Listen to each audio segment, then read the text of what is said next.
Well, welcome. Tonight we get a glimpse at what's happening on Beacon Hill and what good things that our rep is doing for Milford and one street in Bellingham,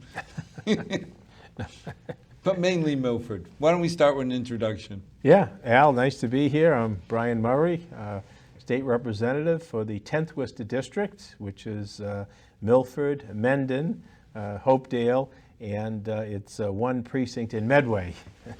Bellingham is my good friend Mike Soda's district, and he takes care of things down there. I still want to trade one street. I don't care what street it is, but like Medway did. They trade off one precinct and they get two reps. They do, and we, Jeff Roy and I, Jeff has 3 precincts out of Medway, and I have 1, and we work together on all of the different issues, and you're right, whenever they have meetings or events, they have both of us there. Right. Now, will the census change that, you think, or? That's a good question, and right now the legislature and the Secretary of State are working through that issue. I've had a meeting with the chair of the Census Committee, and it's kind of interesting in the sense they base it off of what the numbers look like in terms of projected growth. And it seems as though my particular district, the 10th Worcester District, is fairly stable. There was growth, but not to the degree where I think it's going to have to change, which is different in Boston and Western Mass. So Boston actually increased some numbers, and I believe Western Mass, I think, lost some numbers. So there are going to be some changes in those districts. But I think Central Mass, particularly our district, stayed fairly constant. So I'm hoping that my district stays the same because I like my district. It's a great district. I want to trade a street so we get No, but I remember when Richie Neal used to come here and he had the banana district. Yes. And I mean, it went all the way from the edge of Springfield to the edge of Milford. Right, and we had the tail. We were the eastern tail for, Rep. Neal, Congressman Neal's district.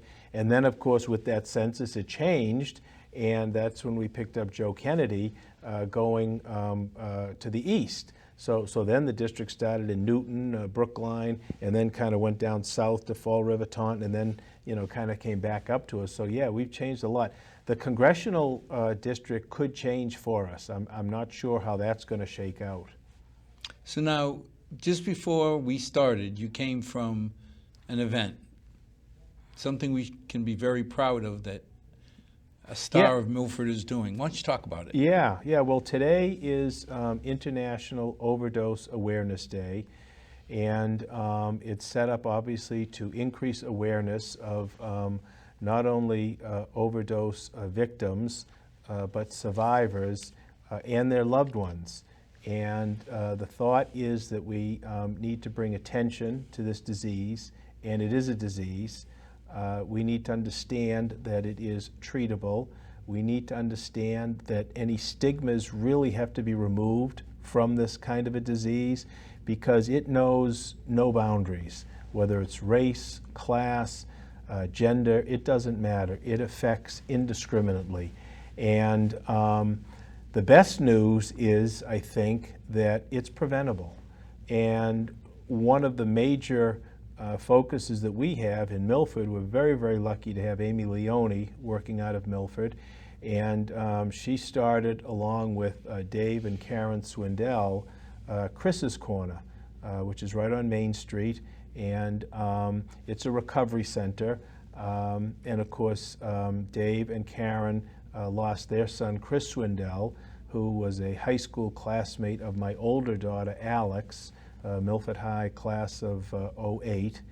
And of course, I remember Chris and my daughter Alex knew him very well. They were both soccer. Yeah, they were soccer captains. Alex on the girls' team and Chris on the boys. And being an old soccer dad, I mean, the kids just go out on the field and, they go to the same events, and there's a lot of collegiality in soccer. It's a great, great sport. And Alex, just thought Chris was a wonderful kid, got along great with him, and was just so sad to learn of his passing. And Chris's parents have just done a wonderful job working with Amy and a lot of qualified staff to really fulfill Chris's legacy of helping others. And that's what they do at Chris's Corner.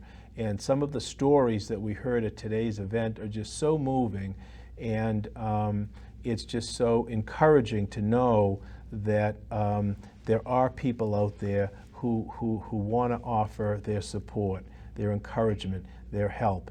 And that's what's going on right in Milford. And I think it's been a major reason why our opioid overdose death numbers are much less than the rest of Worcester County and the Commonwealth.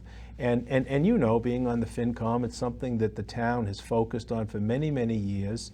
And the police department has been a big part of that, working very cooperatively with Amy's group, and learning to treat these people as folks that need help with disease as opposed to criminals. And it's not done that way, or it had not been done that way in a lot of other places. But you know, I think we were out on the forefront of that, and that good work is still continuing. So there was a recognition event today, which I was very fortunate to be invited to, and it was just a great way to, like I said, raise awareness and let people know it's okay to talk about this. We can't stigmatize these people, put them in a closet, make them feel shame. We need to reach out to them. We need to recognize that this is a problem, just like heart disease or any other disease, and treat it accordingly. Well, what you said was profound. You got to get over the preconceived notions. I mean, when we grew up, heroin user, slimy person in the back streets of Boston who chose to have a horrible life. That wasn't true, but that's what the media portrayed. Sure. That's what, you know, don't do drugs, you'll end up this way. Mm-hmm. You never thought that it would start from a soccer athlete or any athlete who gets injured, takes a couple too many oxycodons, and then you start thinking that once they get hooked, which is way too easy, they need 3 tablets a day at $80 a tablet. I mean, I don't think your allowance is that big. Mine certainly isn't. No. To be spending $250 a day? Right, and then of course what happens is they can't afford it, like you say. They turn to the heroin, and then most recently the fentanyl, and you know, that's a killer. And unfortunately, that's been the cause of so many deaths. And you get kids, like you say. I mean, the Chris Swindells, that they were with our kids. You saw them on the software. Good, fundamentally, basically good kids who caught a bad break. Yeah, just a great kid, you know. I mean, I remember, and his dad spoke about him today. Always there to try to help the other kids, you know, and you know, always quick-witted, had a great sense of humor. I know my daughter got a kick out of him. They used to like to hang out together and stuff, and it's just so unfortunate. So that is so divorced from what you've pointed out as the old stereotypical junkie, which Right. is what it was for so many years. And I mean, I remember, I've been practicing law now for 36 years, and early on in my career, I handled a large amount of criminal cases involving drugs. And back then, the thought was drugs, jail, drugs, Right. jail, drugs, jail. And I didn't see that. I mean, you know, I didn't understand a lot of the concepts and the ideas that people now understand and the therapists understand. But, you know, I didn't see criminals. I saw people who were struggling with addiction, looking for ways to try to, you know, break this stranglehold, but not really finding a lot of help and assistance. You know, back 30 years ago, it was viewed a lot differently. And now you go into the court systems, there's diversion programs, probation is very active.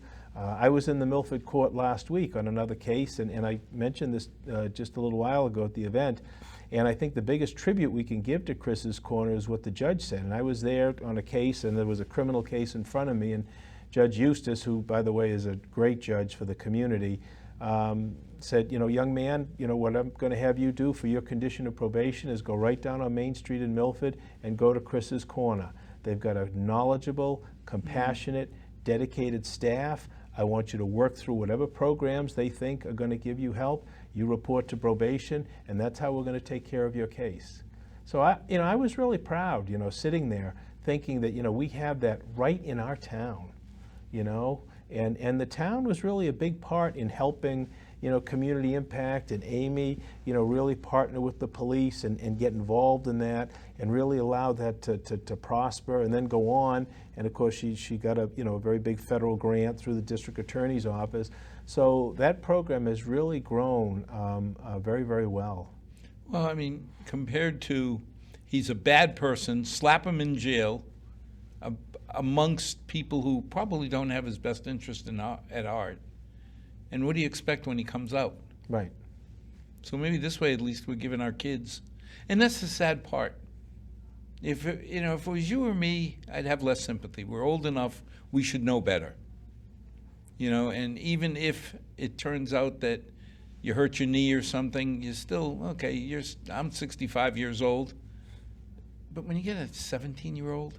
Oh, it's so sad. It's so sad, and particularly today, I mean, young people are dealing with so many different stresses and anxieties and uncertainties, things that, we really didn't have, 20, 30 years ago. It was a different dynamic. So that adds a layer of complication on what young people are dealing with as well. But even when they told me that it was last year, the opioid deaths in the country rose 2.9%. It just amazed me with all the attention you would hope to stabilize or decrease it. We need more Amy's spread across the country. Yes. So like I said, it was a great event, and I know Milford TV is televised that, and it'll be on, and I would encourage everyone to view it. Well, I think you hit it on the head when you say Chris was one of us. He was one of our kids. Sure. He was a good Milford kid. Sure. When you see somebody like him, it puts a whole different perspective on wanting to help. Yep. And when you go to the event and when you go to Chris's Corner, you see beautiful 8x10 photographs of all kids like that. It's heartbreaking. It really is. But it's encouraging in the sense that out of that tragedy, I think this real helpful program, this contact of support has really grown and flourished. Well, getting it into the light, what Yes. Amy does to bring it up at a dinner table and not hushed voices that we don't mention. Yes, exactly. That's got to be step one as a community, that we understand, like you say, if a child had heart disease, if a child had cancer, you wouldn't say, bad kid, you chose it. Right, exactly. And getting people to understand that a lot of these kids started by playing sports. Yeah, that's a big cause of it, and of course a lot of that information has now come out against, the big pharma, the big pharmaceutical companies, and of course there've been criminal charges and civil charges, and doctors, the medical community, I think, has got a greater awareness of the danger of these opioids and how addictive they are and how strong they are. So, I mean, that's a whole other aspect of it. I mean, some of it, people weren't paying attention when they looked at the drug companies for commissions. Yeah. Track every prescription, in places like New York City by the block. So they know exactly, and they've got the demographics down to a point where they know a town of 28,000 should be generating 100 pills a day. And then you get one place in South Carolina that's generating 5,000 a day. Right. I mean, come on, there's something off kilter there. Right. Yeah. So now, a less serious note. Yeah. There's a House bill about the state salamander or state amphibian. I just saw that I just got the notice from the representative who filed that, Representative Tram Nguyen, who is a wonderful young lady. She is the first Vietnamese legislator that we have in Massachusetts. And she's tremendously bright and works very hard. And as I looked over the email quickly, I think it was an outgrowth of either a debate team or okay. something that came out of Andover, I believe. And I didn't get a chance to read it fully, but out of that, she filed this bill that group, determined. And I was, trying to read about the amphibian, but I'm still a little yucky with, I don't really like snakes and lizards and stuff, but I've got to take a look at that for her. We have a state flower, we have a state Yes. tree, and then I see the state amphibian. Well, and then Rep. Jack Lewis, just over in Framingham, he filed a bill for the state dinosaur. And State dinosaur? the state dinosaur, sure. And there was a lot of research done with that. Again, an outgrowth from students that looked into the dinosaur that was indigenous to Massachusetts. And Jack, filed a bill. I think I'm on that bill. I don't know what the kind of dinosaur is. All I know is, Jurassic Park, Right. But Can we pick one with not a lot of teeth? right. Yeah, and he's got that bill. But I mean, these things, and we talk about it and stuff. But from a perspective of trying to get young people involved in government Yes. and interested in how things happen, they're not necessarily wanting to talk about the Middle East crisis. However, these are things and concepts that they can understand and they can deal with. And then if they take it through a legislative process, it can only help to spur their interest and hopefully greater involvement as they mature and older and Well, age. I love the idea that kids, anytime you get a group of kids expending energy in a positive manner, it's a good thing. It's absolutely a good thing. I mean, sure. I don't know that choosing the right dinosaur is going to have a big effect. Yeah. I know. Back to a serious note. Yeah. The water company. We Yes. decided, we bought it, we told Boston, and that's all that happened, right? It's been a long, long trip, as you know. I mean, I was particularly pleased and impressed with Milford's most recent town meeting, which I attended, and I was glad to speak in favor of the article because, as you know, the genesis, I think, of this most recent movement really goes back to 2009. When I don't know if you were chair of the FinCom at that time. Somewhere around. But you knew you obviously experienced what we all did in terms of the contaminated water situation. Bottled water and boiling water. Right, which led to the boil water order from the DEP, and it really got the Board of Selectmen, of which I was chair at the time, past the point of frustration to really take seriously a look at buying the water company. And it's something that had been talked about for many years. Back in the 60s, there was a committee put together led by the late Pacifico DiCapua, Attorney Pat DiCapua. And Pat, wonderful guy. And every time I would see Pat, up in court or something, and we would just casually talk about things involved in the town, and he would mention, the town really ought to buy the water company. The study that we did back then, it really showed that we should do it. I said, Pat, you're right. And we got very serious after '09 and went out and got a solid consultant firm to really start that process and figure out how it could be done and just what we were looking to buy. So that culminated in this most recent town meeting. So it was very satisfying to kind of see that progression as you have over the years, resulting in a decision that I think is essential for the long-term security of the town of Milford. Well, I don't think people really understood that there was some questions that came up, like if something breaks, now we have to pay for it. Well, we had to pay for it anyway. Right. And the paradigm that made no sense to me was we were giving incentive to the water company to spend more money because they got their expenses plus a percentage profit. Right.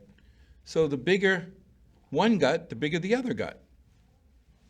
And companies have noticed it, and I don't think everybody understood that if we did not buy the water company, somebody else would. Absolutely. And it's in their interest to spend more money than it's worth. Because you can't not use water. Right, right. And it's not the type of commodity that ought to be subject to a profit margin. I mean, it's as simple as that. I mean, everyone, I think, has a right to clean water, and when you put it on the open market and make it a commodity, like you say, companies are there to make money. Not to make sure that you have water or I have water. They're there to make money. If you get water and I get water, well, that's fine. But we're here to make money. So when you turn it into a public utility, the focus shifts dramatically. Now the focus is on making sure you have clean water and I have clean water. And to me, it only makes common sense. And again, if I have to put my trust in who's going to shepherd us through the future, I mean, I believe that the people at the water company's board were righteous, they were honest people. They told their stockholders they would return their investment. So their loyalty, Sure. rightfully so, was to bring a profit margin home to their stockholders. Absolutely. Well, wait a minute. Where does that leave us? Like you say, if they sell water along the way, that's nice. Right, exactly. Exactly. But we have to bring home, Yeah. $10 a year to divvy up amongst the stockholders. Yeah, How we do it, well, that's nice. We'll figure it out. right, right. Right now, when I think of Phil Sermacoli, longtime Milford, what he did with the docks in Milford, what he built for Milford. When I think of Jonathan Bruce, Jonathan just proved his worth to me, and I always joked with him saying he was from that other town.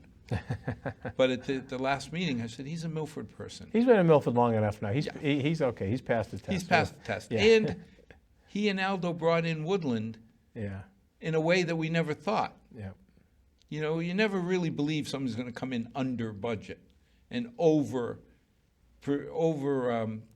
provide services, but they did. And then you've got Jamie, who's part of a Department of Public Works.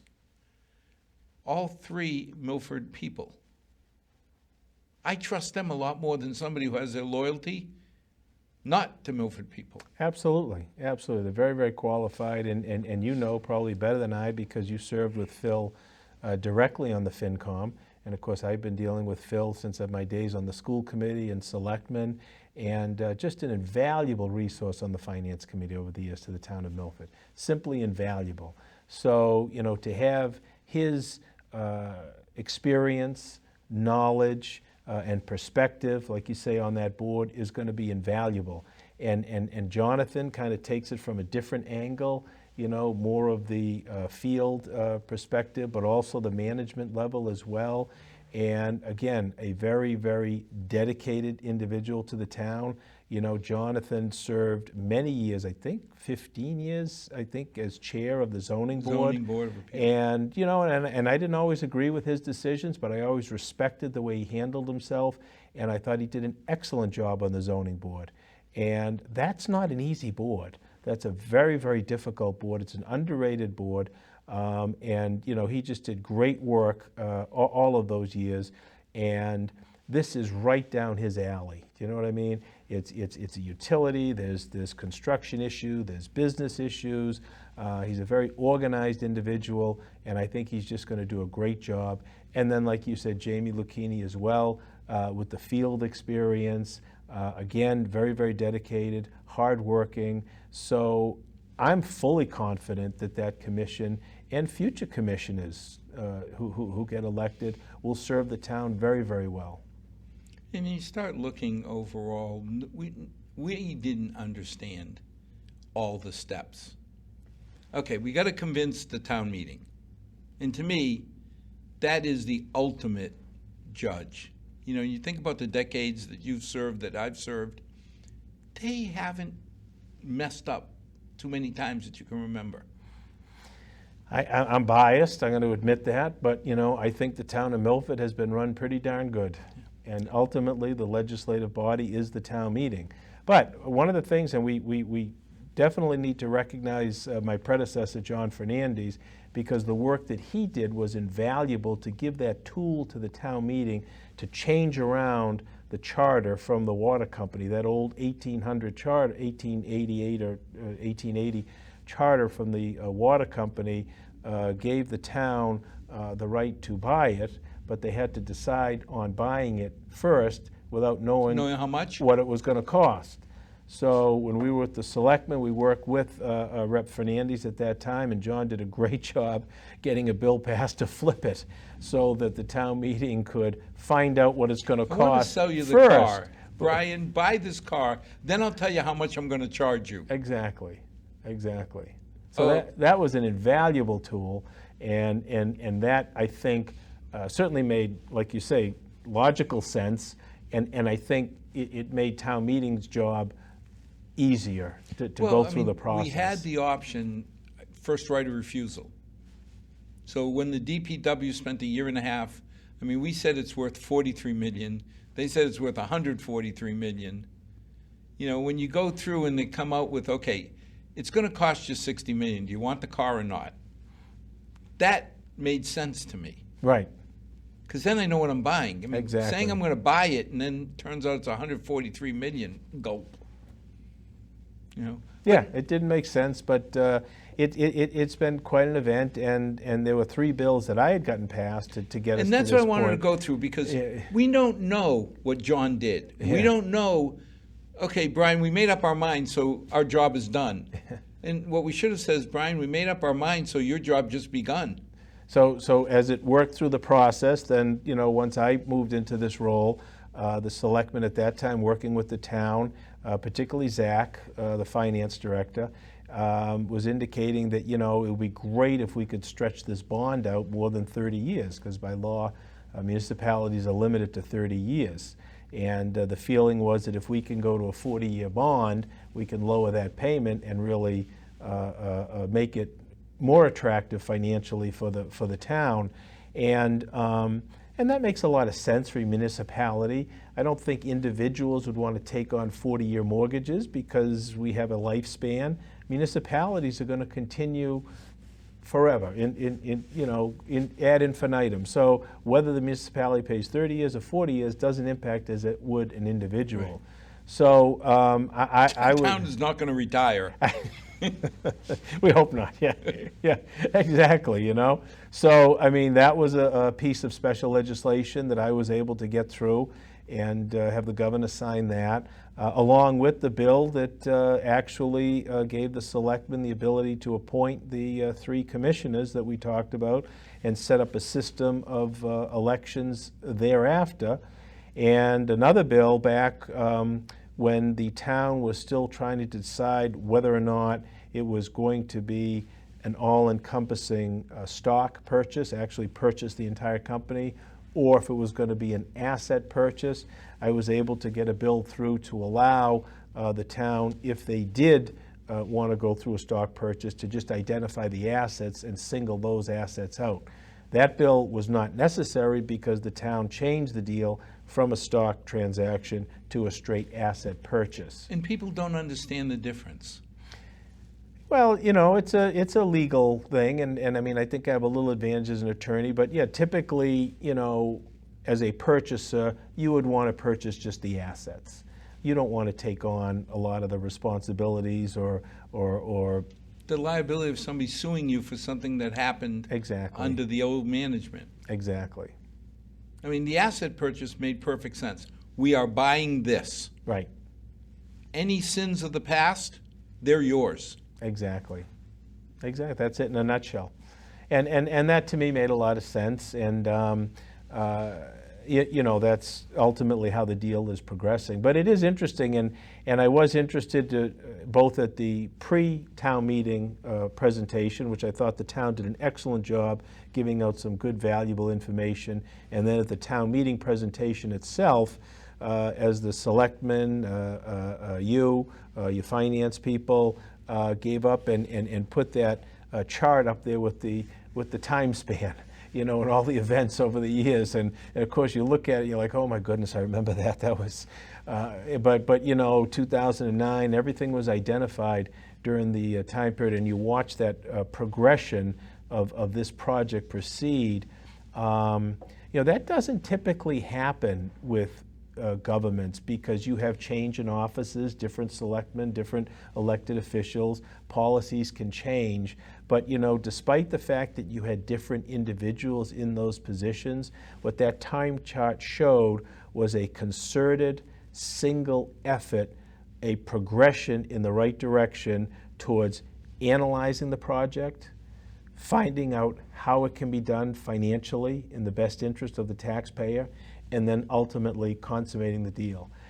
It's really an impressive project, and I hope everyone in Milford really realizes the amount of time and effort that the local government put forward with getting that project to that level.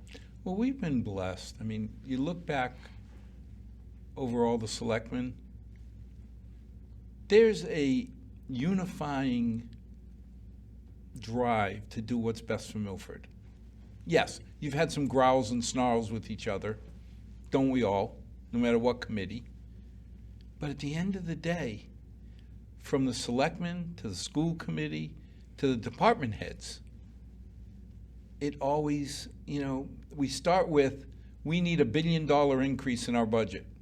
And the FinCom goes, we're broke, we're destitute. Okay, we done with that? Yes. Now let's figure out where we're coming out. Right. And, when you look back, the town meeting has been the unifying force. And I've always felt comfortable that if you bring it up to the town meeting, there's been some silly articles that you knew, it's like something in Beacon Hill that has one sponsor or two. Okay, the odds on that getting passed. Right, yeah. The odds on a $3 million sidewalk that years ago somebody wanted, probably not going to happen. Right. The Save the Chickens was humorous. Yeah, that was after my time, thankfully. But when you talk about town meeting, yes, I think they have certainly done a great job through the years. However, I think that is a direct correlation to the level of information and work that gets done by the town personnel to provide the town meeting members adequate and good information so that they can make solid decisions. Yeah, and it's their money. At the end of the day, the lords and servants and all, that went away many, many centuries ago. There's no fiefdoms where you have an earl or a baron collecting taxes. This is their money. Right. And I think one of the things I'm most proud of is that everybody understands there's a balance. The people who built Milford, the reason we're here, these people now are living, a lot of them, on $1,500 a month Social Security. You got to keep that. Yes, we want all new stuff. And yes, we're lucky that some of the residents in Milford now have done very well and very happy for them. But there's the people who built the town, living on $1,500 a month. Sure. So, every once in a while somebody say, if you can't afford it, you can move. And you see everybody jump on them, and rightfully so. Yeah. Because we wouldn't be here. Right. We joke about the definition of a Milfordian being 3 generations and living within 2 miles of your mother. But I fit the definition. Yeah, too many of us do. But realistically, it's that love of Milford. Yeah. That makes somebody a Milfordian. It is, and since I've had this job, it's given me even a greater perspective. I've learned about other communities. I've seen other communities, how they do things, and Milford looks better and better because of the way we handle things. And it's strange to me sometimes, because I'll talk to someone from another community about a particular issue. I said, well, why don't you do this? Why don't you handle it? Thinking about how we handle things in Milford, whether it's informational meetings or whatever it is. And we've never done that. We don't do things like that. I said, well, you ought to think about it. Yeah, you know, so you take for granted some of the things that happen here. They don't happen in other communities. The piece that always stuck in my mind was years ago when we were all in trouble. And I heard about some of the towns around us, their teachers were deferring their raises, which made no sense to me, because if I can't afford to pay the mortgage now, how am I going to afford at the end of the year to double? Right. And our teachers union, the union, came to us and said, if you give us your word you'll keep the money in the school, we'll give up our raise for a year. Yeah. Now again, we couldn't, as FinCom, we have no power at all. You know, I mean, I always say, it's the most influential, powerless people in the town hall.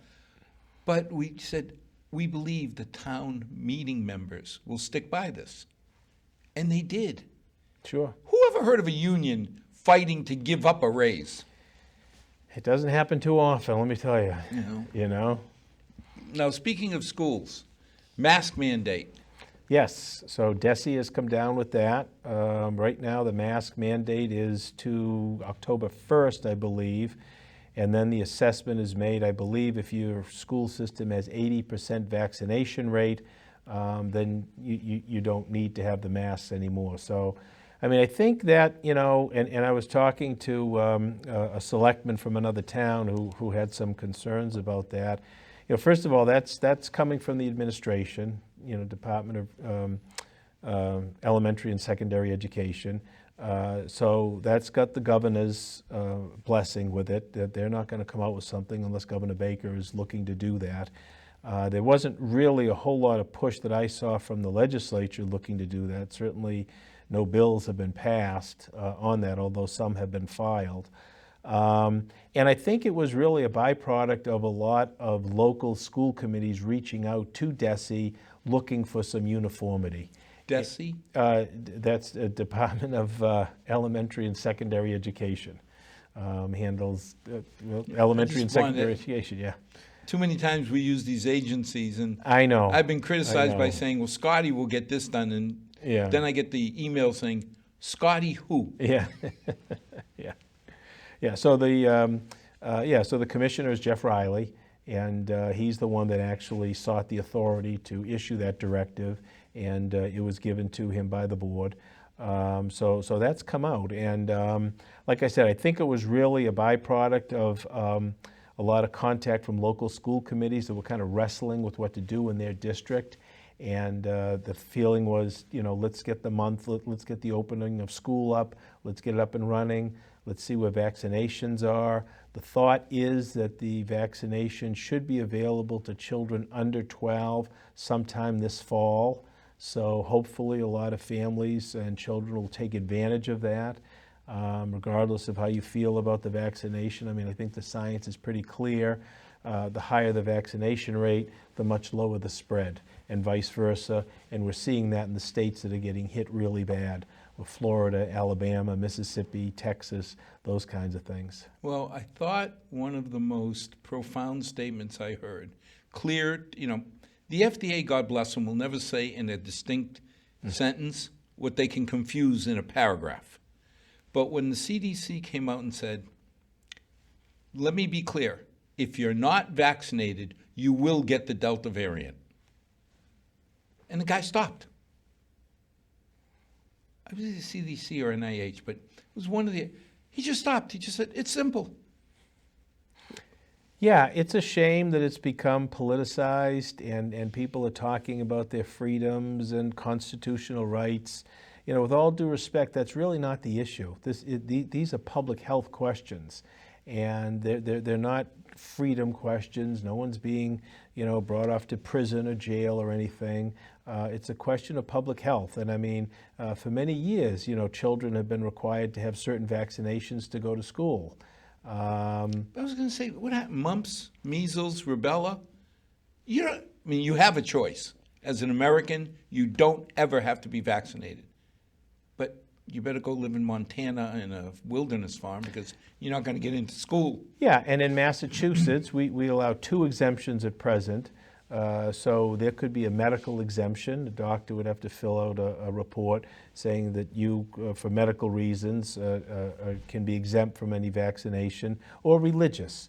and you would simply have to sign an affidavit saying it's against your deeply held religious beliefs of vaccination, and that would allow a child to go to school with those two exemptions. Now, one of the things, and I think we may have talked about it, there is a couple of bills being filed.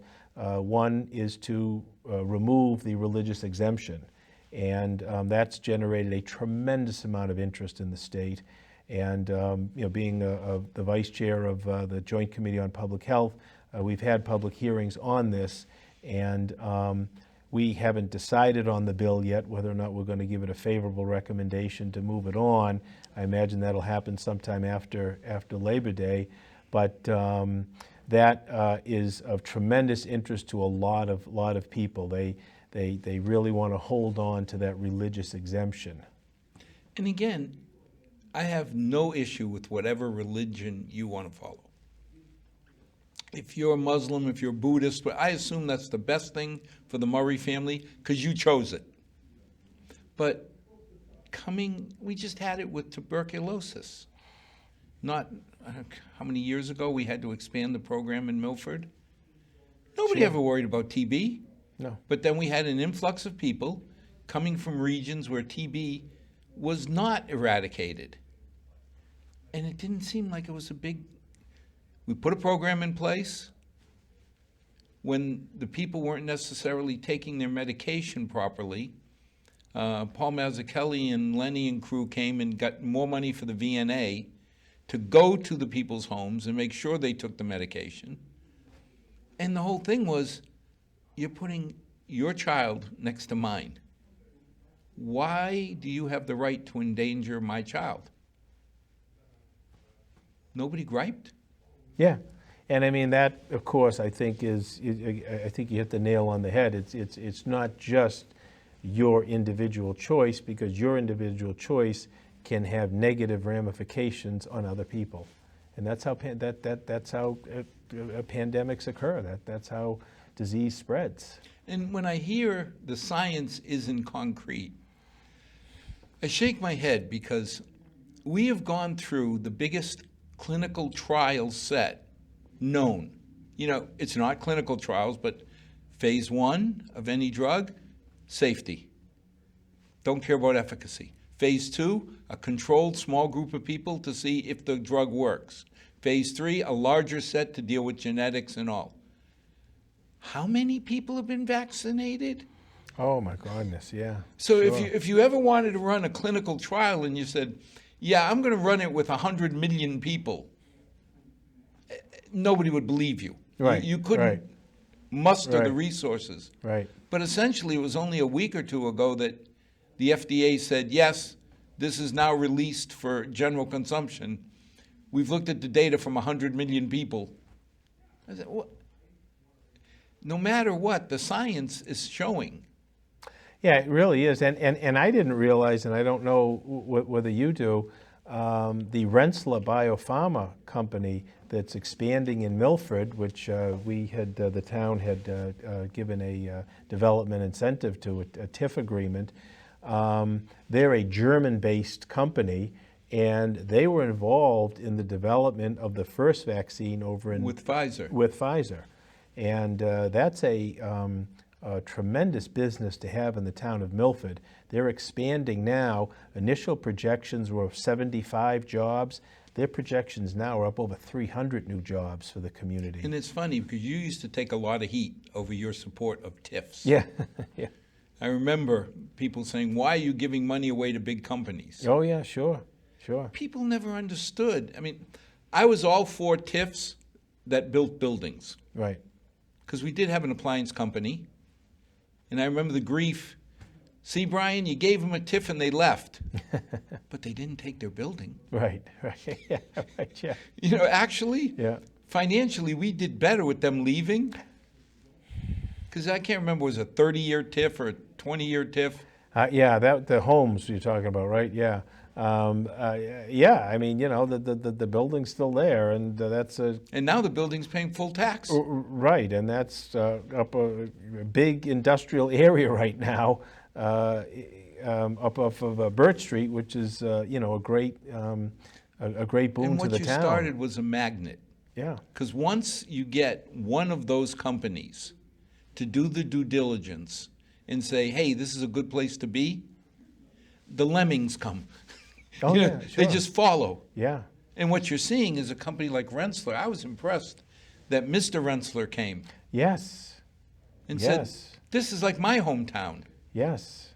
Yeah, it was a very impressive grand opening that I was at, and you know, I talked to them and told them that, you know, the town and the state is working together very hard to try to get rid of that one way on Birch Street, which really kind of chokes our industrial development on Bear Hill, and also to expand that entire intersection coming off of 495 onto 109, which I think can only help a company like Rensselaer and other companies to come to Milford and locate up in that industrial sector.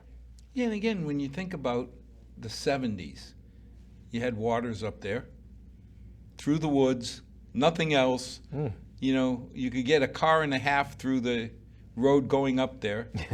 Yeah. And now all of a sudden you start, you know, people forget that this, I think, is going to be our 14th straight year of a real surplus. That's When we go out, absolutely amazing. yeah, people look at us and say, how is that possible? That's absolutely amazing. And we don't use profanity in this town. We don't use that 2.5 override or that debt Right. exclusion word, Right, right, you know, and right. a lot of it, again, I won't say I blame it on the department heads, but I credit the department heads because they spend their money as if it's ours. They do, and it's also, I think, first of all, I think the location helps. I mean, having the two exits off Route 495 makes Milford, I think, a very desirable location. But also, I think the town has been very receptive and open to new growth that's going to improve the town as well as the tax base. And, you know, the good news, I think, is like you talk about waters and you know, how it was really, you know, stuck in the woods out there. There's a lot more potential for growth in that area, and that's why I think that roadway project, and I've tried to impress that upon MassDOT, also at the leadership with the House as well. That's essential for us to really open up that entire industrial sector and allow commerce to really flow through, and that's going to create more business opportunities. And again, that whole attitude of, this is ours. Spend money as if it's ours, not some mythical government. Yeah, sure. Develop the town as if it's ours, because it is ours. It's what we want to leave for our kids. Exactly. You know, I mean, you sit there and say, anything you could do to have Jack and Alex living close to home. Yeah. You know, I sit there and I say, I'm blessed to have a daughter that lives 1.5 miles away, who's invested in Milford, who's bringing up her family in Milford. Yes, doing a great job, by the way, with the school system. But see, that's the kind of thing that makes Milford what it is. Yep. Now, speaking of that, there's a bill I think you co-signed on helping towns when large spends on special needs kids happen in the middle of the year. Yeah, that was brought to me by the finance director over at Mendon Upton, Nipmuc. I don't know if I can call it Nipmuc anymore, but it's always been Nipmuc, you know, to us growing up and stuff. And you know, it's kind of a obscure type situation, but SPED out of district placement students, okay, you know that's a real impact on a budget. If the student goes to a private school, it's treated one way, and if the student goes to the public school, it's treated another way. And the best way I can explain it is, the private school, the cost gets deferred into the next year, so that the sending school, who had originally budgeted that amount, still carries that cost. The public student gets treated differently, and it's a cost immediate to the school that has the receiving school. Obviously not a budgeted amount. You know what havoc that can play mid-year in a school year. So this bill simply is looking to have the public student treated similarly as the private student. And again, these are out-of-district placements, but there are more and more public collaboratives now where these students go to as opposed to just private schools. So it's very, very important to a town like, to a district like Mendon-Upton because they have such budget constraints. And I filed it last session. It kind of got lost through all the COVID craziness. I've had a hearing before the Joint Committee on Education on it. I testified obviously in favor of it, submitted written testimony. I'm going to have to meet with the chair of the Joint Education Committee, the House Chair, Rep. Peisch, and just kind of draw her attention to it.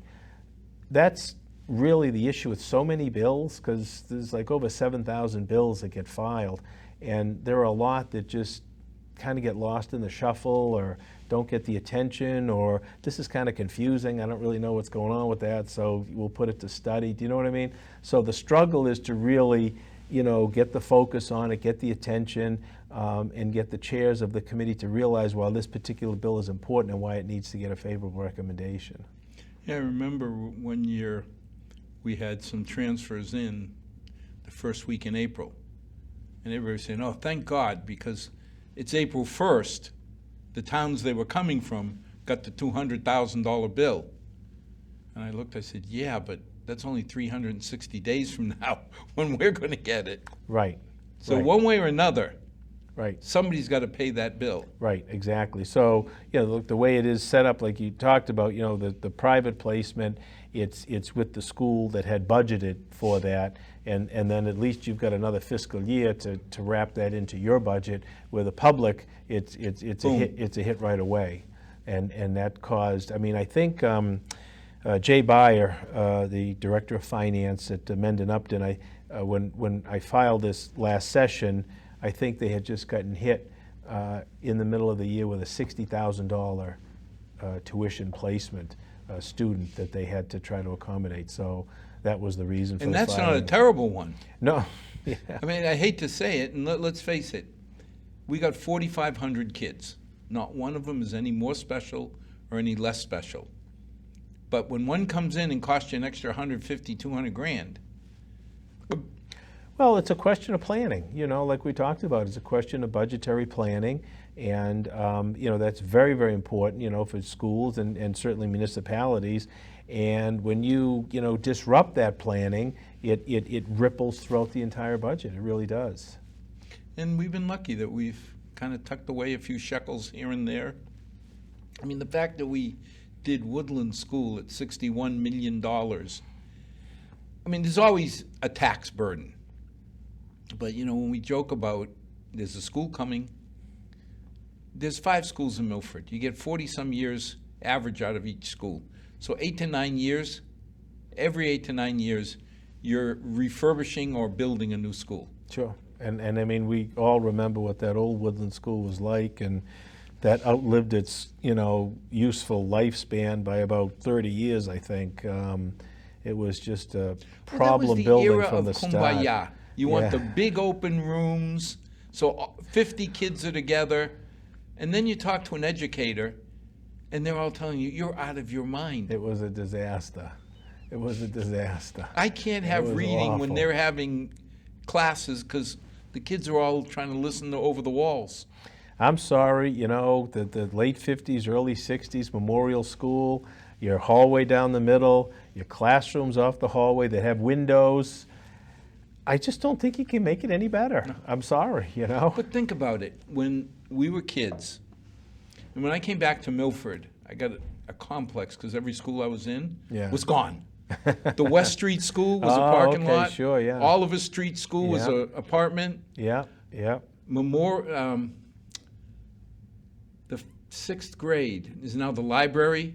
Oh, okay, Spruce Street. Spruce Street. Yeah, yeah. Right? Yeah, sure. Stacy was boarded up. Yes. And you sit there and you say, trends change, but the school teaching doesn't. Why we built these schools, who knows? It's easy to look back and say, I should have passed instead of run, right? Yeah, but I mean, just being on the school committee for 12 years, I mean, I remember educational theory, more so than I think anything else, anything to do with finances or maybe even public safety. It just, the theories, you know, seemed to, what was vogue, you know, this year, 2 or 3 years later, what was No. not. I mean, how many different times that when I was on there, we go back and forth between heterogeneous and homogeneous grouping at Stacy School. And, you know, I mean, you get in the papers and all the research, oh, homogeneous, you've got to do it this way. And then 4 years later, 5 years later, I get the reports, oh, heterogeneous is the best in the world. This is what we have, like, you know, and. I remember going to our reunions, and kids remembered what group they were in. 1A, 1B, 2. Yeah, sure. And you sat there and said, my God, how could you tag a kid? I know, yeah. You know, here it is 30-some years later, Yeah. and they still remember what grouping you were in. Yeah, sure. Amazes me. Sure. And yet, when you look at it, some of the kids who weren't in the top 1A group financially have done better than everybody else. Oh, for sure. Absolutely. Absolutely. You're right. It's just such a young age to try to do that classification. It just didn't seem Well, right. when they were trying to reshuffle the schools, and I was told that the kids from one area, that was the bad side of town. And I looked, I said, the Heights is the bad side of town? And he goes, well, this area, North Milford is. So what's North Milford? Yeah. Since when do we have a North Milford? Right. You know, I please know. don't try and impose these fictitious boundaries. I know. You know, the only boundary we knew, we didn't like the Plains.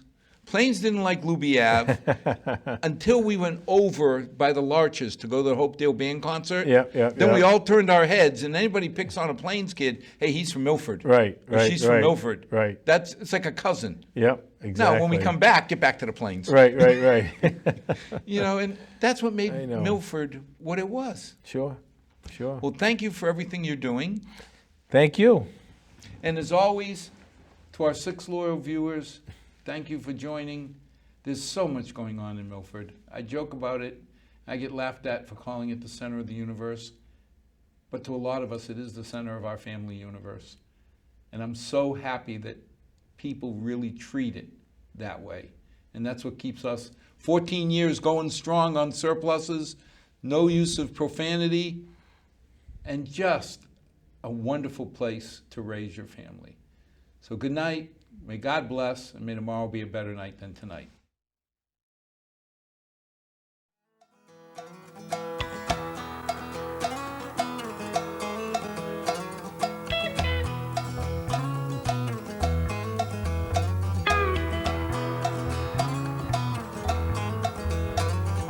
Not too long since I've been home.